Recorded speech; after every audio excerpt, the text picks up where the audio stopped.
नहमदुहु व नसल्ली अला रसूलिल करीम अम्मा बाद औज़ु बिल्लाहि मिनश शैतानिर रजीम बिस्मिल्लाहिर रहमानिर रहीम। शहर नशीन पर तशरीफ फरमा, मजलिस के कायदीन व जिम्मेदार, हल्का मुलकपुर के मजलिस उम्मीदवार गौसुद्दीन तहा साहब और आज के जलसे में मौजूद मेरा मुलकपुर के गय्यूर मुसलमानों, नौजवानों, बुजुर्गों और पसे पर्दा बैठ कर सुनने वाली मेरी इज्जत मां पर्दा नशीन मां और बहनों, आज का जलसा एक इंतखाबी जलसा है और इस जलसे के जरिए से मजलिस इत्तेहाद और मुस्लिमीन आपको मजलिस का पैगाम और फिर इस जमात के उम्मीदवार को आपको वोट क्यों डालना है ये कहने के लिए आई है। वैसे तो जलसे हर बार हालात हाजरा के उन्वान पर मुनक्कद किए जाते हैं और पूरे हिंदुस्तान में वाहिद मजलिस इत्तेहाद और मुस्लिमीन एक सियासी जमात है जो हर वक्त हर हमेशा मिली मसाइल या मिली मफादात पर हालात हाजरा के उन्वान पर जलसों को मुनक्कद कर कर मिल्लत इस्लामिया को हालात से वाकिफ करवाती है। न सिर्फ वाकिफ करवाती है बल्कि बेदार करती है और हालात के संगीनियों को मुसलमानों के सामने रखती है।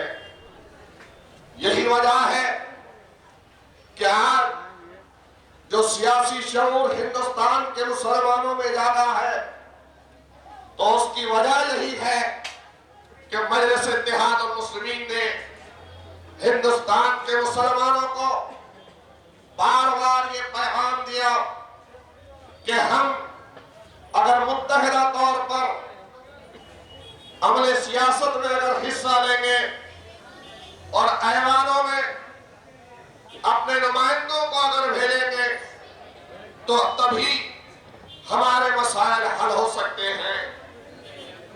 और इसी की वजह कि आज इस हल्के में आपके सामने बेशतर मुकर्ररीन ने उससे पहले मजलिस की कारगुजारियों को बयान किया है।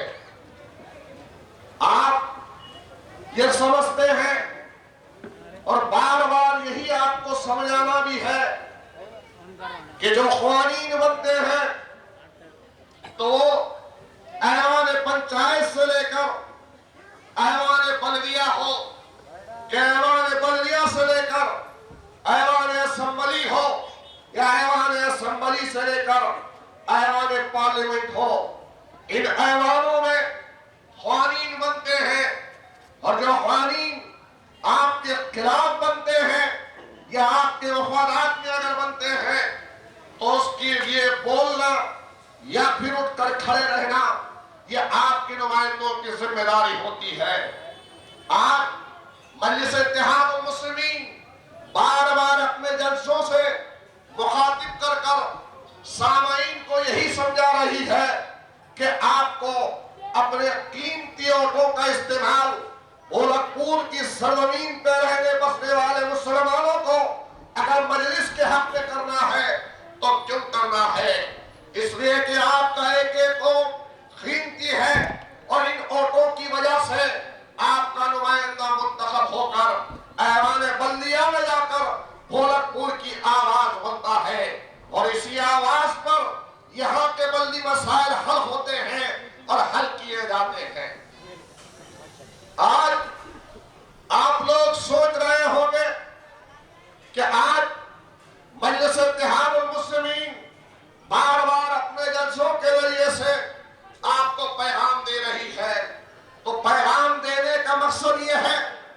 यहाँ पर इंतखाबात में हिस्सा लिए हुए न सिर्फ अकेली मजलिस है, बल्कि यहाँ पर कांग्रेस पार्टी भी है, यहाँ पर TRL भी है, यहाँ पर BJP भी है, तो कई एक मुस्लिम उम्मीदवार भी यहाँ पर खड़े हुए हैं। और ऑटो का तनासुब अगर देखा जाए तो हम बहुत ज्यादा नहीं है फर्क में, बल्कि ज्यादा फर्क नहीं है। और अगर हमारे ऑटो में अगर गड़बड़ हो जाएगी और हम रिश्तेदारी की बुनियाद पर, दोस्ती की बुनियाद पर, पड़ोस की बुनियाद पर अगर हमने कांग्रेस पार्टी या दीगर उम्मीदवारों को अपना वोट दिया, तो याद रखो 5 साल तक आप अपनी आवाज से महरूम रह जाओगे। आज कांग्रेस पार्टी आपके इस इलाके से अगर ठहरी है तो यहां पर निशाना जीतना नहीं है। और आप सब जानते हैं कि पिछली मर्तबा भी कांग्रेस का उम्मीदवार ठहरा था तो जीतने के लिए नहीं ठहरा था, और कितने वोट हासिल हुए, कितने मिले हैं, ये भी आप जानते हैं।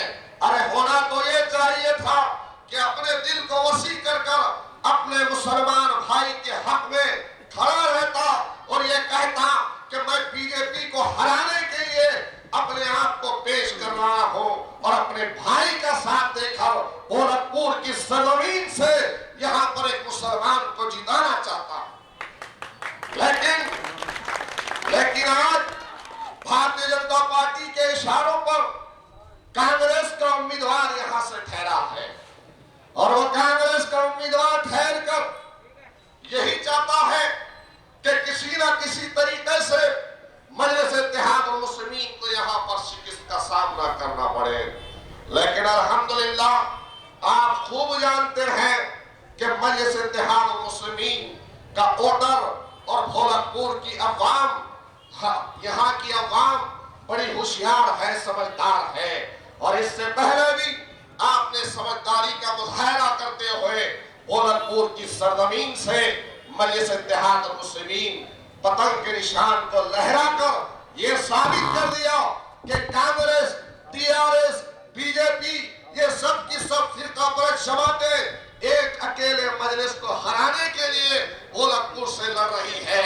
इंशाअल्लाह ताला जिस तरीके से 2015 के बल्दी इंतखाबात में आपने अपने इत्तेहाद की ताकत की बुनियाद पर, मेरी माओ ने, मेरे बहनों ने, यहाँ के अजीम उलमा इकराम ने, यहाँ के बुजुर्गों ने अपने दुआओं के जरिए से रोजा रखकर 2015 में जिस तरीके से अकील साहब को यहाँ से कामयाबी से हमकिनार किया, अल्लाह की जात से उम्मीद है कि 1 तारीख को पतंग के निशान पर मोहर लगाकर 4 तारीख को यहाँ पर भोलकपुर की सरजमीन पर जश्न होगा।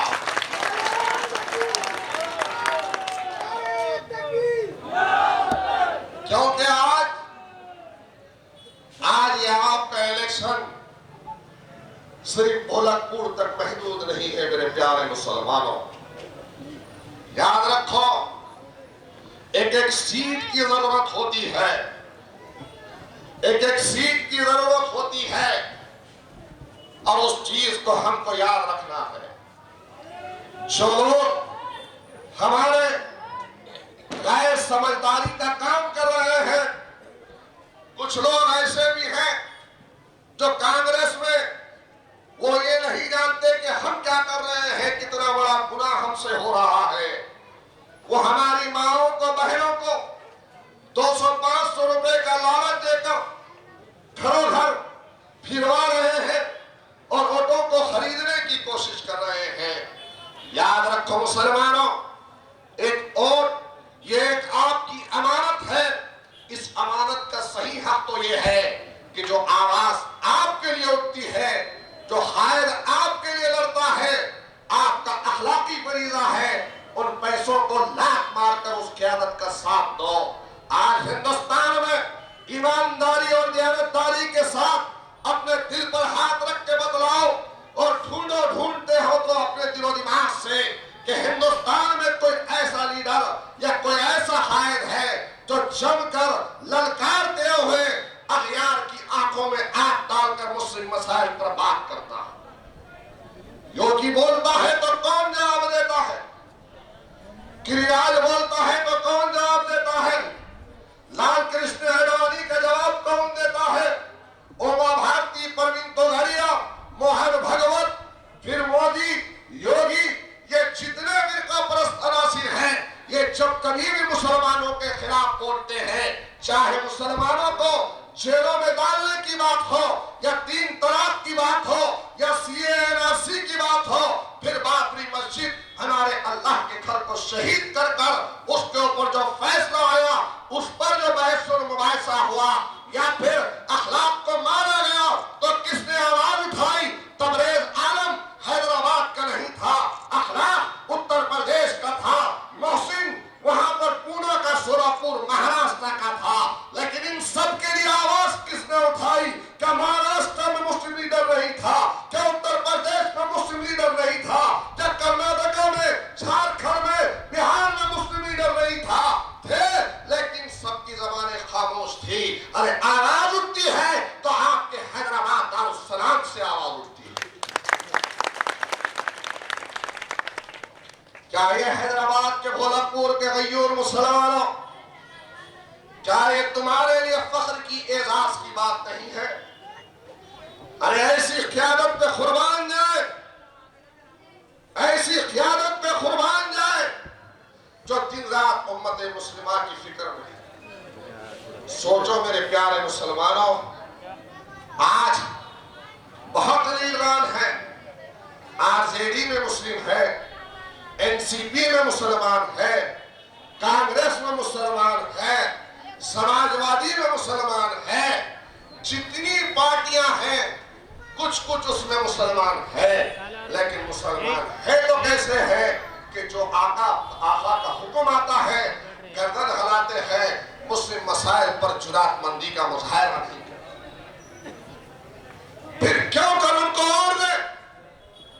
किस मुंह से कांग्रेस पार्टी आकर आपके हल्के में वोट मांग रही है, वोट का मुतालबा कर रही है? क्या आप नहीं पूछेंगे? 70 वर्ष तक ये पार्टी आपके इस मरकज से लेकर आपके इस रियासत में थी और हर जगह कांग्रेस पार्टी थी, तो हमारी हालत बदहाल, हम परेशान, फसादात के नाम पर हमारी बस्तियों में आगजनी, हमारी बीवी, हमारे बच्चों को यतीम, ये सब हुआ तो किसके दौर इख्तिदार में? आपको मालूम नौजवानों, अभी ATS का, NI का, IB का ये नाम तो आपके जबान पे होगा, लेकिन यहां पर कुछ बुजुर्ग हैं तो उनसे पूछो। मीसा जैसा कानून बना था एक जमाने में, वो कानून ऐसा कानून था कि बरस तक कोई ना फरियाद होती थी ना दाद होती थी। आज जैसा UAPA जैसा कानून बना, मीसा जैसा कानून बना, तो यही कांग्रेस के दौर इख्तिदार में बना। और सबसे ज्यादा इस कानून के जद में जेलों में अगर कोई गया तो मुसलमान गया, और किसके दौर में गया? तो कांग्रेस के दौर में गया।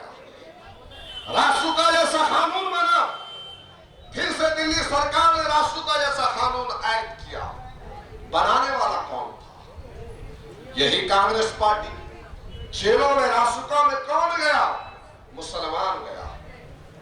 UAPA जैसा कानून बना, कौन गया?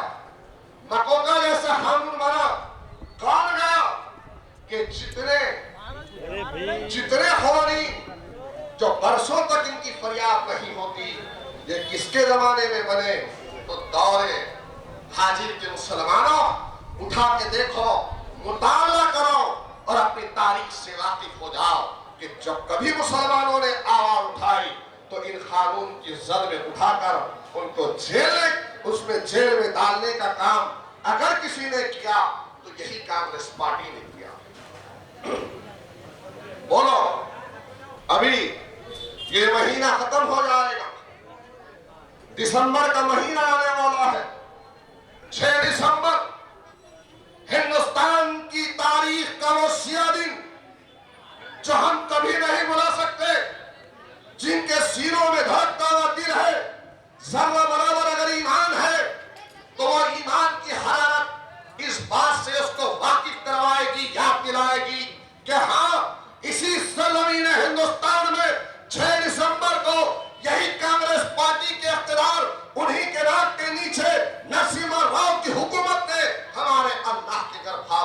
मजीद को शहीद किया और उसके बाद फैसला आता है तो उन्हीं के दौर इख्तियार में आता है। शीरा रिवाज भी किसने किया कराया था? यही राजीव गांधी ने करवाया था। और उसके बाद आज का सूरत हाल है कि कांग्रेस पार्टी के लीडर ने कहा कि शुरुआत हमने की थी, खत्म तुमने किया। कांग्रेस के लोग किस मुंह से आते हैं? न हमको रोजी मिलती है, न रोटी मिलती है, न रिजर्वेशन मिलता है, न तालीम मिलती है, न बच्चों के लिए स्कूल है, कुछ नहीं है। गोरखपुर वालों ईमानदारी से बताओ, आज जो मेहनत कर रहे हैं, जो मशक्कत कर रहे हैं आप लोग, पिछले 5-7 दिन से आपकी इस मेहनत को देख रहा, मेहनत कर रहे हैं, मेहनत का स्तब्धा है हमारा। हम मेहनत करते हैं, मेहनत करके हम अपनी अपनी औलाद का पेट भरते हैं, लेकिन वो भी बीजेपी को नहीं देखे जा रहा।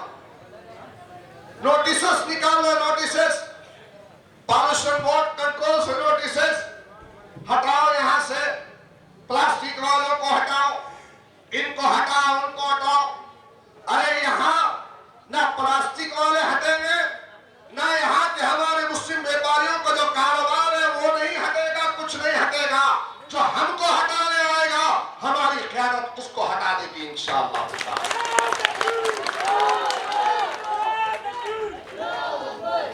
मैं आपको डराने के लिए नहीं बोल रहा हूं मेरे भाई, अल्लाह गवाह है, मैं आपको डराने के लिए नहीं बोल रहा, लेकिन हकीकत बता रहा। भारतीय जनता पार्टी की हुकूमत उत्तर प्रदेश में आई, सबसे ज्यादा बीफ का कारोबार करने वाला वहां का मुसलमान था। सबसे ज्यादा चमड़े का कारोबार, बीफ का कारोबार, हड्डी की प्रोसेसिंग, ये सब कारोबार करने वाले वहां के मुसलमान, बड़ी बड़ी इंडस्ट्रीज थे वहां पे। मोदी की हुकूमत, योगी की आई, क्या काम किया उसने? सबसे पहले मुस्लिम व्यापारियों को निशाना बनाया, मुस्लिम रोजगार को निशाना बनाया और बीफ बैन कराकर वहां सबको तबाह और बर्बाद कर दिया। उसके बाद क्या किया? मुस्लिम लीडरान को जेल में डालने का काम किया। अरे आज ये भी वक्त है कि जो लोग मुस्लिम हैं उत्तर प्रदेश के, जो कल तक मजलिस को बी टीम कहते थे, उत्तर प्रदेश की सरजमीन से ये भी आवाज आई कि अगर अवैसी होता तो आजम खानी जेल में नहीं जाता। समझे? वहां के समाजवादी के लोगों का कहना है कि हम समाजवादी में हैं, हमने बरसों लगा दिए समाजवादी के लिए, लेकिन आजम खान के लिए कोई आवाज नहीं उठा। अरे आज कुर्बान जाए अवैसी खानदान के, कुर्बान जाए अवैसी बरादर के, कि आज मुसलमानों के लिए लड़ रहे हैं, डट का फिरका परस्तों से मुकाबला कर रहे हैं। अरे हमको बी टीम सी टीम कहने वालों, कांग्रेस के ग़रीब गुलामों, मध्य प्रदेश में तुम्हारे कांग्रेस से जीत कर 26 एमएलए आते हैं, चले जाते हैं भारतीय जनता पार्टी में जीत कर। शेड्यूल के नाम पर असम में जीत के आते हैं कांग्रेस पार्टी से, चले जाते हैं बीजेपी में। मणिपुर से जीतते हैं, चले जाते हैं बीजेपी में। कर्नाटक आपके पड़ोस की रियासत में जीत के आते हैं। अब खास तौर से मुसलमानों ने बीजेपी को रोकने के लिए कांग्रेस का साथ दिया, तो कांग्रेस के 16 विधायक, 16 एमएलए भारतीय जनता पार्टी गोद में जाके बैठे। मोदी आज हमसे बोल रहे हो मुकाबला करने के लिए कुछ नहीं है,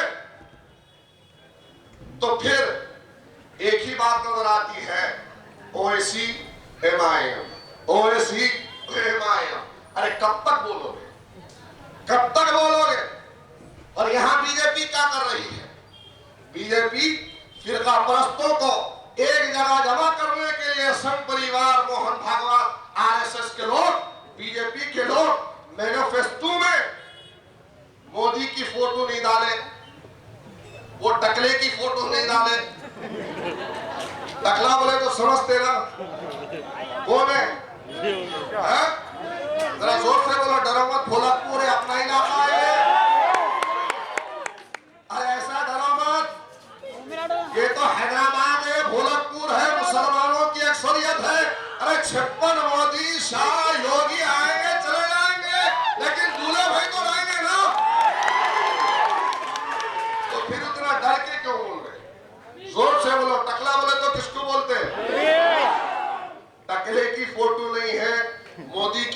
नहीं है, योगी की उत्तर प्रदेश के फिरका परस्ती फोटो नहीं है, फोटो है तो शेरवानी वाले दूल्हे भाई की फोटो है। अजीब हाल है, एक तरफ कांग्रेस हमको बीटी मोड़ी, दूसरी तरफ बीजेपी एमआईएम को फिरका परस्त, देशद्रोही, पाकिस्तानी, जिन्ना, ये सब अल्फाज से नवाज रही। सोचो ये सब क्यों हो रहा? ये होने की वजह तुम्हारा इत्तेहाद है मुसलमानों।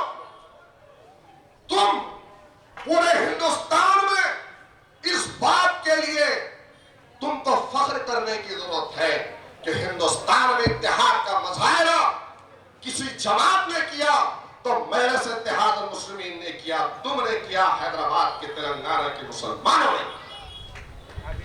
अरे आज यही तो इत्तेहाद पूरा हिंदुस्तान चाह रहा।